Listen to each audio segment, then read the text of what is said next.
Hi everyone, welcome to Training with Kayce, where we explore animal training and living our best lives with animals. I'm Joseph Laughlin, producer of this podcast, and now here's your host, Kayce Covert. Let's get started. Hey, thank you, Joseph. Today, let's talk about one of the safety issues, and that is respect. So, that may seem a little strange. How is respect a safety issue? Well, that's a good question, and it's a little hard for me to get to it. But let's start by talking about what respect is. And I said here, as I was writing it out for myself, it's the recognition of the other being as being significant and deserving of honor. So, what does that mean? Well, the golden rule says treat others as you would like to be treated. And it's a little bit about that if you're going to do something with an animal, then when possible, ask his permission. Now, that's such an important one. We're going to do a podcast just on asking permission. We even have an asking permission protocol. But even less formally than that, we can just recognize that if we want to touch this animal, that's his body, not ours. And we can say, may I touch your head? May I touch your cheek? May I touch your shoulder?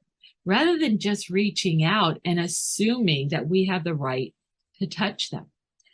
We can be fair. We can express fairness. Animals, just like humans, recognize if we're showing favoritism, if we are not distributing things equally, if we are imposing on them really in any way. There was a trainer I worked with. He was a fantastic showman and a very competent trainer. But he really wanted to be an actor. And in his presentations, more than show the animals off, he was the performer. The animals were kind of his props. Do you think they missed that? They didn't miss it at all. What was the result? Well, in one case, the mildest mannered sea lion that we had bit this gentleman on the behind. And he had to be in the hospital with a drain out his behind. Yeah, it was not very glamorous.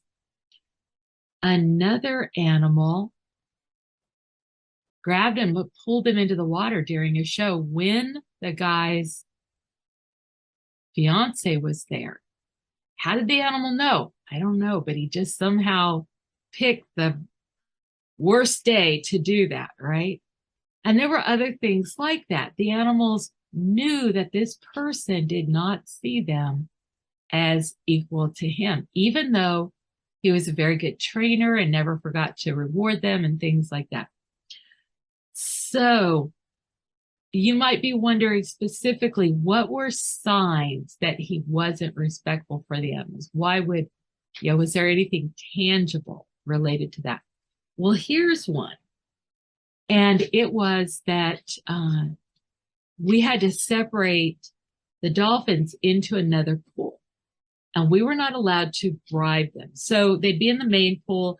And then after the main show, they would need to go into a side pool to give other animals a chance to work in the main pool.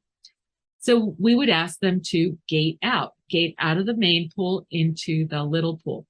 But we weren't allowed to bribe them to do this. They just had to do it because we asked them. And then we could give them, fish or whatever, some kind of reward. This guy tied a line to a mackerel, which the dolphins didn't normally even get mackerel. That was whale food. And he dangled this mackerel on a string right in front of the gate. And the dolphins saw that. And it's like, that's kind of, they knew the rule that they were not going to get bribed out, but there it was. There was the fish to draw them into that pool. So he dropped the gates, the dolphins went straight in, he slammed the gate shut, and he whipped the string, and the mackerel came out of the water just as fast as the dolphins came into the pool. Well, the dolphins were up on the deck, chattering angrily and with frustration. They did not forget that. He won that particular episode, but they're in a position to make life difficult for everybody as a result. So it's much better to just keep things on the up and up and treat the animals with respect. So then what do you do if they don't want to go out and you really need them to go out? Believe it or not, especially the way I train now, where we use a lot of verbal communication, I just tell them, I really need this right now. Could you please do this? Won't always do it, but they'll do it just as often as they would do it for any other incentive I've ever had to offer them. Okay, so you want to be fair all the time. You want to give the animals recognition. If they do something funny or successful or helpful, praise them. As a matter of fact, I do a review of every training session or every work session with the animal afterwards. I'll say, wow, you did this and this and this and this. You did this, even though there wasn't so-and-so to work with you. And even though we didn't have your regular ball, and even though there were extra people, you did such a good job. Even though we had to do an extra show, you still did a beautiful high jump. It goes on and on. I'm not sugarcoating this. These are things that they did that were exactly what I needed them to do and very noteworthy. They can hear the people clapping for them. So one of the things I would also do is, yes, ladies and gentlemen, this is the star of the show. These dolphins, these seals, these sea lions, these whales, these horses, these dogs, these whatever, right? These are the real stars. And good for you for clapping for them. I'm going to join you with that. That's excellent. So we give them respect, but we also share our respect with them.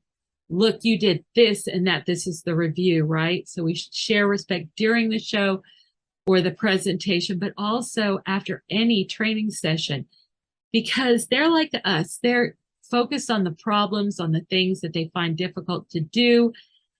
If the animal's having a hard time performing something or learning something, they can really get discouraged.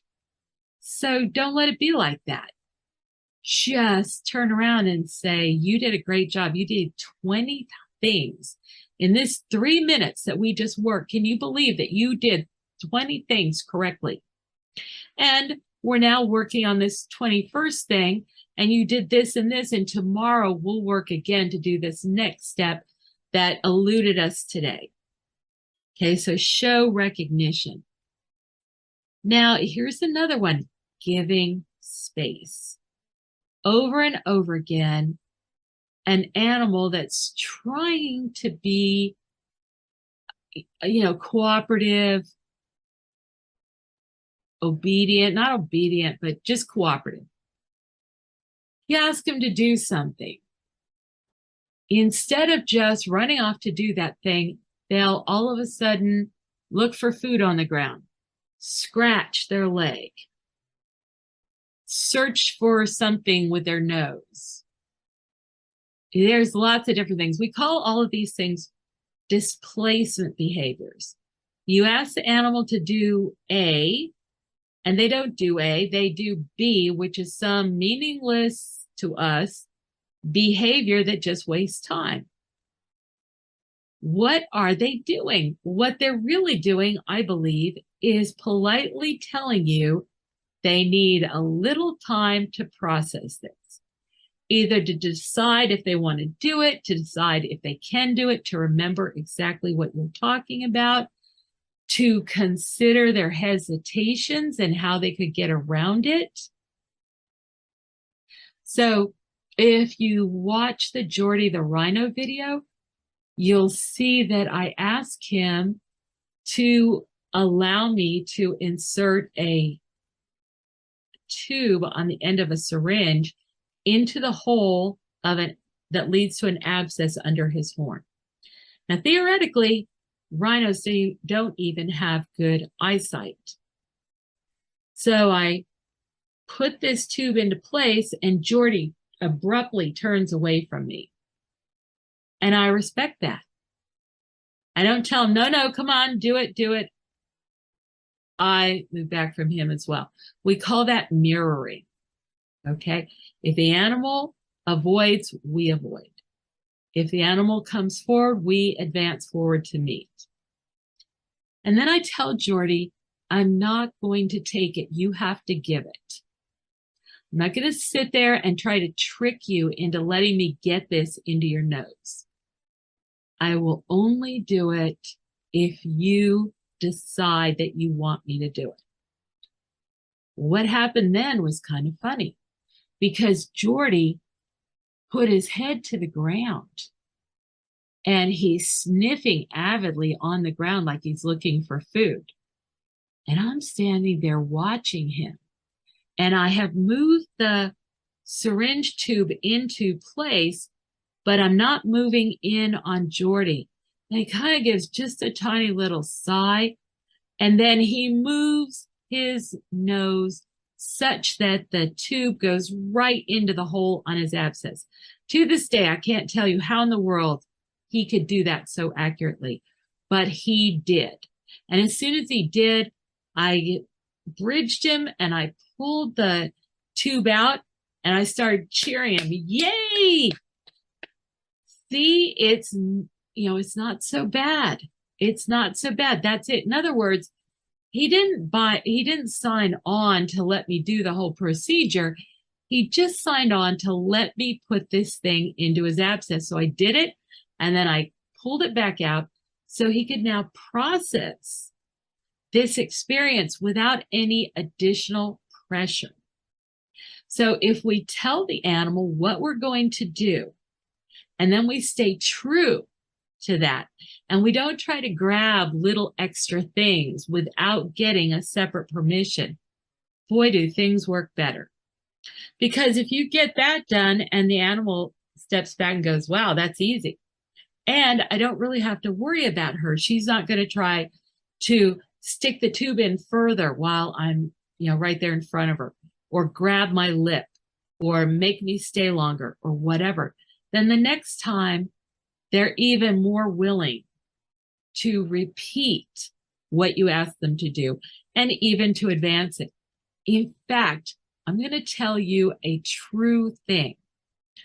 And that is when it comes to painful behaviors, I never try to sugarcoat that for the animals. I respect them and I tell them the truth about it. I tell them, I think this is going to hurt. So, for any of you that have or will work on injection site training, I'd like to know your experiences. My experiences are that for cats and dogs, it takes me about a minute to 2 minutes to prepare an animal to cooperate in receiving an injection. For horses and pigs and other animals like that, animals that are not quite as used to working with us and being with us, it takes me maybe 5 minutes. And I remember being at a zoo in Canada, and there were various people coming to this class, and the people kind of told me that one of the guys was very good, but very, very skeptical of what we were doing. And what we were doing included teaching animals to allow us to give them injections. And he sat right up in the front next to me. And the other people said, well, why are you sitting up in the front of the class? And he said, I want to see. And they said, you want to see what? And he goes, I want to see her get an animal to let her give an injection that's painful. So I said, well, can I show you with you taking the place of the animal? And he looked thoughtfully for a moment. He goes, yeah. And so I asked him to put his arm out and I said, may I have permission to touch your arm? Yes. And so I showed him, I said, I'm going to touch it. And this is the relaxation touch right here. So if you're listening instead of watching, it's an undulating deep massage on through to the tissues of the arm. And the undulation makes a big difference. You can compress very deeply. Take your hand off. You will not get the same residual relaxation as you do if you have undulating touch. So we do that and the arm is relaxed. And then I said, would you please tense your arm? So the person obliged. And then I showed how when I used the undulating touch, it just dissolved the tension. He became relaxed again in spite of his intention to stay tense. And I said, do you feel ready? And he said, yeah. And I said, I need to pinch your arm. And then I showed him on my own arm. I go like this.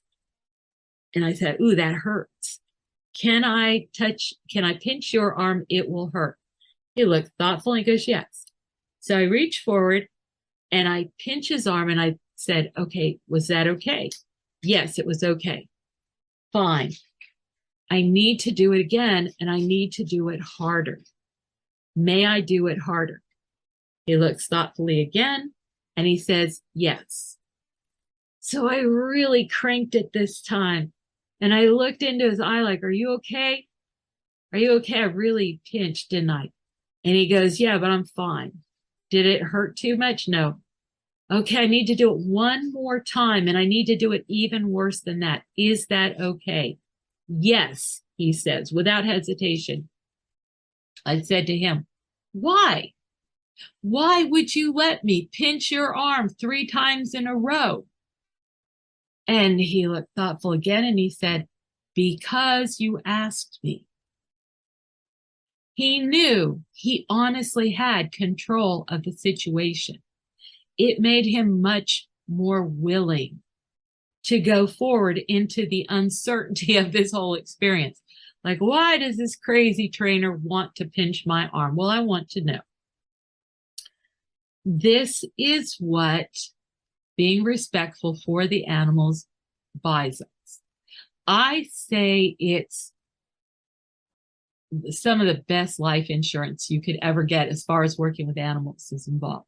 Because if you're always respectful toward them, and then all of a sudden you accidentally bang one on the head with a bucket, or you poke one in the eye accidentally as you turn around, or you fall on the ground right in front of them. If you have always been truthful and understanding and respectful of them, they are so likely to just give you space, to allow you to pick yourself off the ground or apologize for your errant action or whatever. And I remember walking out of the gray seal area one day, and one of the gray seals, it was a warm day and she was just relaxing. Oh, she started a big yawn. And as she brought her head around, her teeth accidentally touched my arm as I was passing by her. While I was moving, she wasn't expecting me to be right there. I knew she had no intention of biting me. I wasn't even going to say anything to her about it. But she was so horrified. She just went, she started gagging. She was trying to overcome that natural tendency that animals can have to snap at something when it just happens to be in their mouth. She didn't want to bite me. I told her, man, you're fine. You're fine. I'm sorry I walked into you, so on and so forth. But I was so touched that it mattered to her. She wasn't worried that I was going to beat her up or anything like that. She just didn't want to bite me. And I don't want to cause my animals to feel like I don't think they're important. I don't think they're intelligent, that I don't think they're deserving of fairness and consideration and space. If they need a little more time to do something, if they embarrass themselves, maybe we can just give them a minute or two to get themselves back together, and then we can go on. I recently was asked to teach one of my classes about punishment, or as we say, diminishment. I thought about it for a minute because that used to be one of my top goals. Punishment had become so risky a topic that everybody wanted to claim that they didn't use any form of punishment, which is ridiculous. Because by definition, punishment just means you diminish the frequency of a behavior. We're all about that, right? Whether it's jumping on people or running after game or pulling on the lead, we diminish behavior. That's a big part of what we do. But we don't do it in a demeaning, painful, arrogant, torturing way.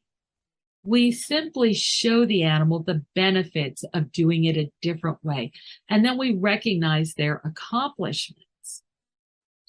So I thought, well, nonetheless, everybody needs to understand about punishment, because there's a lot of weird things that go on. Like some people will say, oh, you have to do a punisher within 3 seconds of when the thing happens. Well, in my opinion, that's wrong.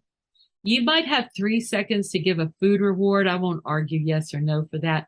But for punishment, you better be right on time. The instant the animal does the thing you don't want, that's the instant he gets the correction. And we're not doing a class on punishment right now, so I'll leave you with that. But what I realized is that 30 years before, I had really good timing, and I would think carefully ahead of myself, and I'd set things up. And if I needed to punish an animal for doing something, it would be like that mousetrap game, and something would happen, then and all of a sudden the animal would end up with a consequence for stealing a bucket out of a fish, or a fish out of a bucket, or something like that. But what I realized is I really don't use punishers or diminishers very much at all. So here's an example of a typical SATS diminisher. And we have this video on the YouTube channel. It's Sue Ketlin working with Squidgy, who is a fantastic dog. She wants him to learn to hold his head on the ground. So she's going to issue the intermediate bridge as long as he's keeping his head on the ground. And you have to really listen because she's very quiet. So he's got his head on the ground as she asked him to. He starts to lift his head. Actually, I don't remember. She may have said, in any case, she used an intermediate bridge. He starts to lift his head. So it's good, lift, silence. She just doesn't give an intermediate bridge. Squidgy goes, what?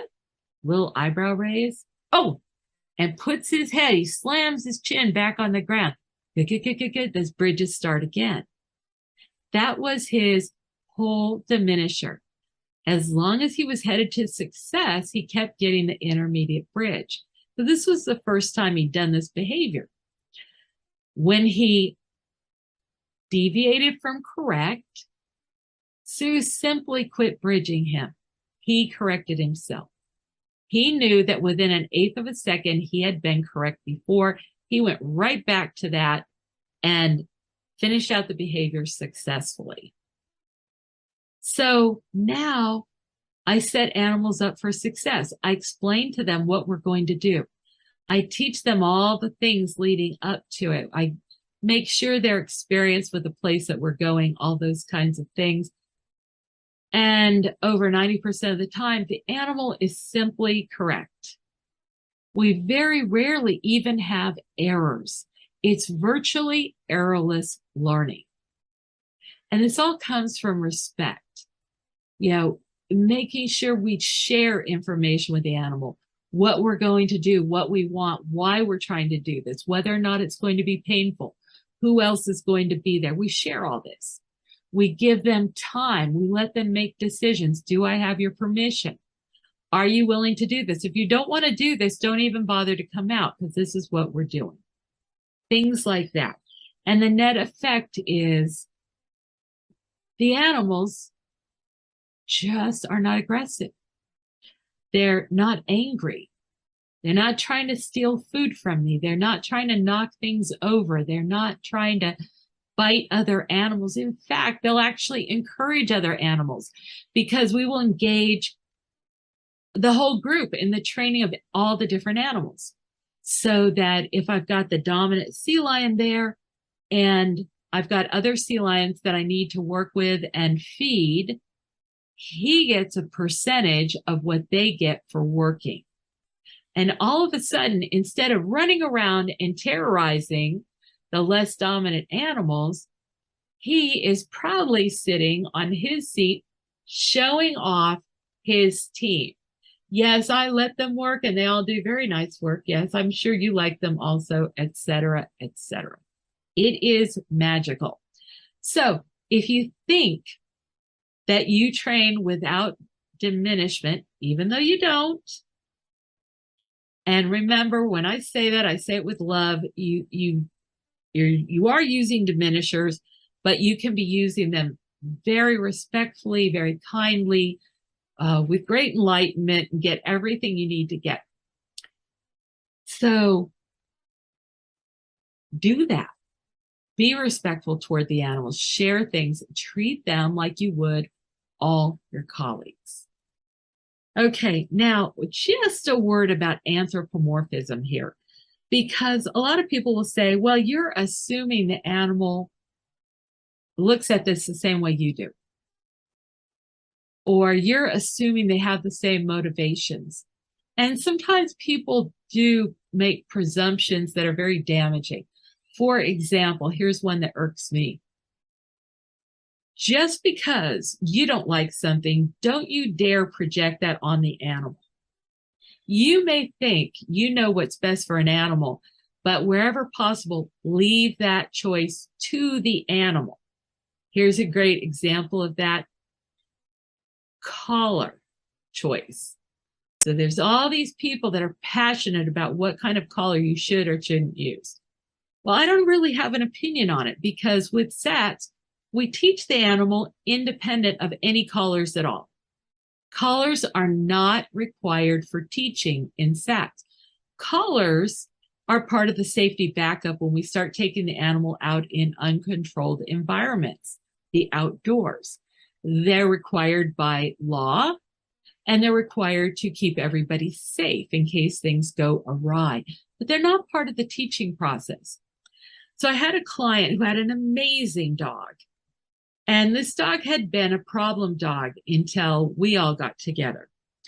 And she had a collection of every collar and harness and halter and muzzle known to mankind. And her owner asks, what collar should I use? And I said, well, whatever you want to, because it doesn't matter for the training. And she says, yes, but what's the best one to use?